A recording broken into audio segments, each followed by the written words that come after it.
छोटा छोटा केला, ये हरा पीला केला। ये जी, ये फ्रूट वाले की बहन, इसे भागकर लव मैरिज करनी है। छुप जा बहन। रुको, क्यों? क्योंकि भागना सेहत के लिए अच्छा होता है। छुप जा बहन। अरे रुको, पुलिस केस बन जाएगा। बन चुका, पुलिस इसको ढूंढते हुए आती ही होगी। छुप जा बहन। अरे रुको, लड़का कहाँ है? लड़का अभी तक फाइनल नहीं हुआ। छुप जा बहन। अरे रुको, जब लड़का फाइनल नहीं हुआ है तो भागेगी किसके साथ? जब तक लड़का नहीं मिलता अकेले भागेगी।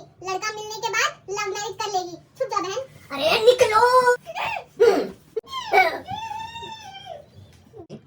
बेचारी, सच्चा प्यार करने वालों का कोई साथ नहीं देता।